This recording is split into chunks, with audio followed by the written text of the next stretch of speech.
Alright, so this is now a quick review and maybe a suggestion kind of a video. So up till now, if you were to really break down the violin right hand technique, we've covered actually a good portion of the fundamentals, meaning that if you are able to really understand mentally and then also to actually to execute all of these exercises easily and also able to understand how to practice all of these, you should be in fairly good shape. Actually, you should be in very good shape, and you should by this time, for most people, and you're definitely very talented, and you know you definitely will be fine. You know, all the little issues about, oh, the bow is slipping, the bow hand, the grip is not quite working out, or the the bow control, or the basic strokes, are not really, you don't think are forming correctly. All those issues you had about the fundamentals of the right hand have all basically been covered. Now the question is more about execution, right? Because I have talked about it, in between, and sometimes in the videos about how to practice and blah blah blah. But at the end of the day, it's the difficulty is always, how do I put all these things together and prioritize and all that kind of stuff. So here are some suggestions, okay? Since you have a little bit of a problem with the index finger, okay, I would still spend as much time as possible kind of playing around with the basic bow grip. Maybe almost every day, okay? And sometimes it does get quite boring. It's kind of I don't know, it's kind of weird. I mean, I'm not that disciplined, so for me, I played so many years with so many weird habits in the bow arm. I used to experiment so much with shoulder rest as well as I was growing. I was kind of skinny like you, and still kind of skinny. And with the bow hold too, I would be playing, Paganini and Vinyavsky, Sarasate, Ernst, and all these things, or I thought I was playing them. And my bow grip would slip. I didn't even understand the relationship between my middle finger and the thumb, how that is the core grip. That's something that we even learn in Suzuki, when we're learning, like bunny ears and all that kind of stuff. And I didn't even understand that, and yet I was still playing, and I was questioning, and I struggled because I was like, why don't my fundamentals feel, and why can't I reverse engineer, these basic techniques when I need them on the spot?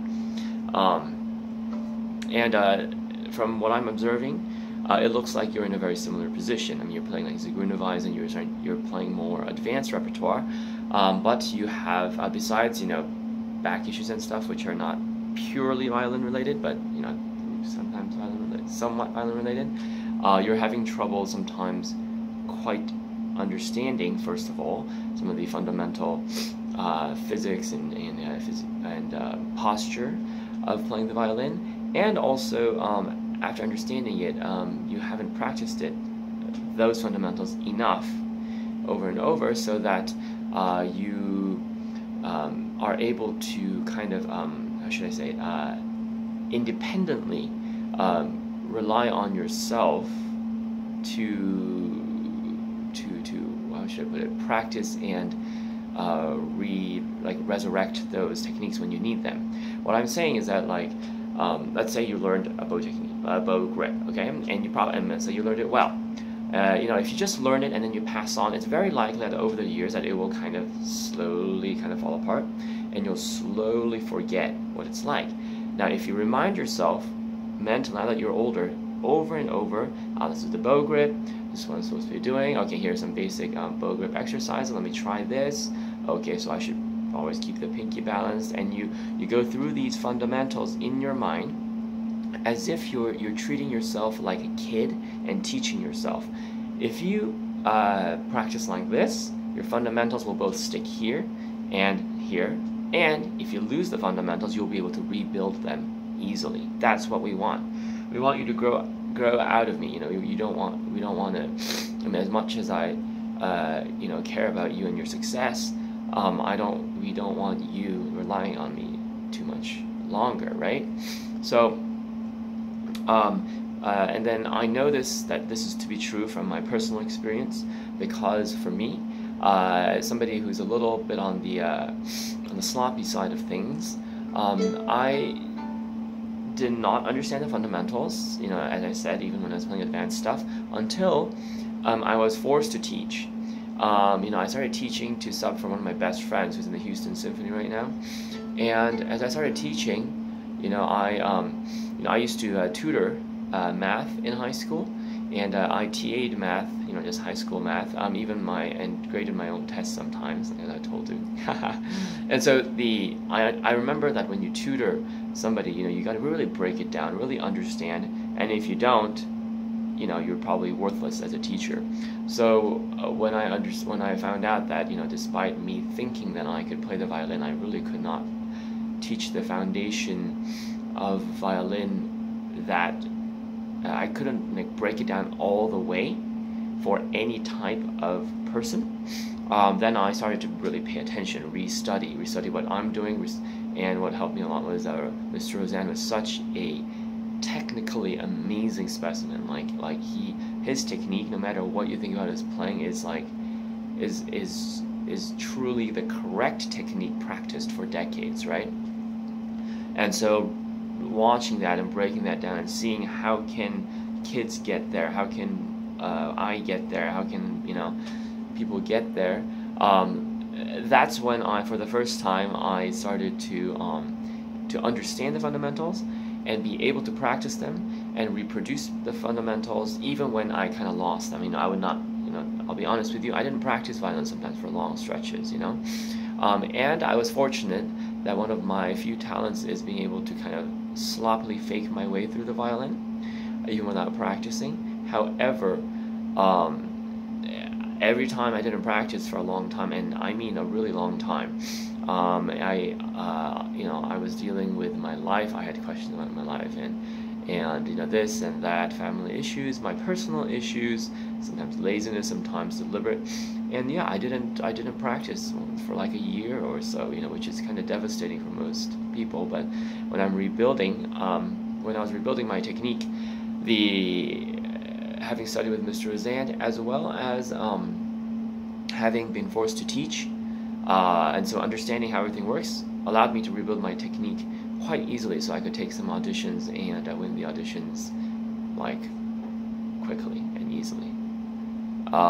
So all rambling aside, this is my personal experience, and I really hope that you find a way, for example, to maybe you can grab a practice buddy, teach them, or you can make a recording, or you could always teach,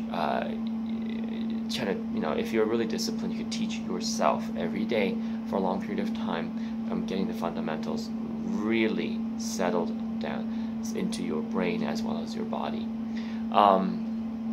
So I would really recommend, trying to find a way to kind of teach yourself or anybody, okay?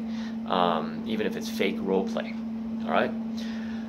So with your index finger issue, you really do need to practice the fundamental bow exercises, and I'll quickly show you a few of them. Remember, like these, where you first hold the bow perfectly, the thumb, pinky curled, middle fingers right wrapped around, and index finger like this, okay? And you would do bow raises, and you would climb up the stick, and then bow raises here, climb down the stick. You can watch all those bow videos, and you would mix it up with your favorite. Find some bow finger exercises like the one I showed you, like this one, or where you crawl up to the middle-ish, and you lift these middle finger, two middle fingers, and you kind of balance the bow like this. Or you practice, like rotating Right? Practice some of these because just because they're so simple, you don't have to do anything with the violin. You can really focus and make sure that you're not missing anything, and then you're not letting yourself get into your bad habits. If you don't have that habit, this will not be as important. But since you have that habit, we want to simplify it so much so that you can focus on breaking that habit. So do that consistently. I would spend at least if you can't do it a long time every day, I would do everything at least once. Okay. Now, if you have more time, I would spend maybe do it like 5 to 7 times and stuff. But and if you do this, I would do this for at least 2 months straight. Okay, like 60 days. All right. Now, next thing, understand the mechanics of the longbow, and focus on doing just plain longbows, right? With consistent placement, speed, and weight. So just placement, right?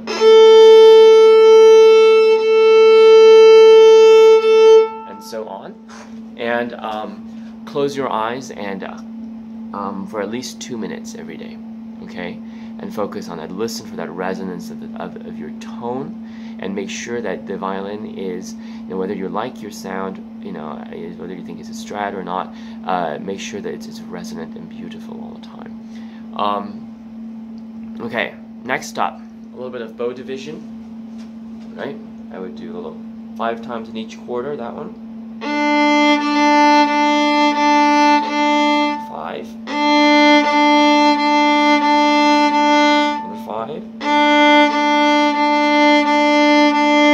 Another 5. Okay, and so on. I would do that, if you don't have time, I would do that just once. If you do have more time, I would apply that to scales and so on. At this point, if you've done that much, I would go straight to 2-octave scales. Okay, and with your 2-octave scales, I would loop the bows. So an bow, good, like this once, and then the second time with vibrato. So vibrato.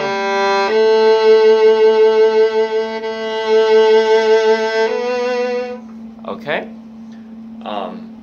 and so on, so that you're going to be vibrating, and go for that warm round vibrato, and go through the slurs and end with practicing this like 10 times.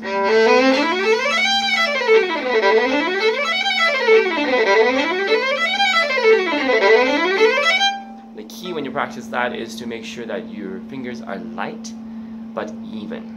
Okay, that's very important. At this point, I would practice your détaché stroke, the collé, and the martelé. Okay, so I would probably practice like a scale.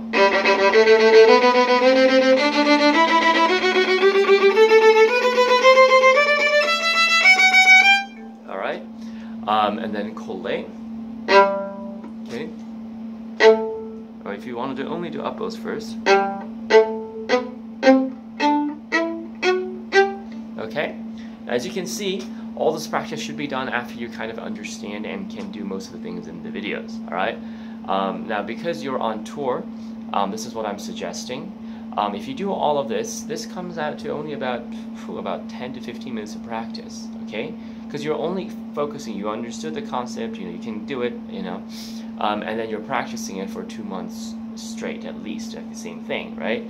So instead of spending too much time saying, okay, I'll do détaché with Kreutzer number 2, I'll do détaché with the Bach Allemande, or I'll try collé with, I don't know, maybe Bruch or Tchaikovsky or something. Instead of doing it like that, which would be more entertaining and fun, and maybe more challenging, this way you could finish all your fundamental practice in about 10 to 20 minutes. And because you're on tour, this is what I highly recommend. Using the 2-octave scale and open strings and the basic hand balance exercises to basically make your fundamentals so strong so that everything from now on you can just build on top of them, and you understand how to reverse engineer all the fundamentals, and you can teach them. Basically, imagine that you need to teach a little kid eventually, or at least if a little kid is too young, you know, at least somebody who's a beginner and can understand you, like maybe somebody who's 9 or 10, you know, or a starting teenager or something like that. Okay, all right, good. So that 10 to 20 minute practice should set you on the right track. And let's discuss how that's going. I'll shoot you an email or a text today, and yeah, let's go from there. Bye.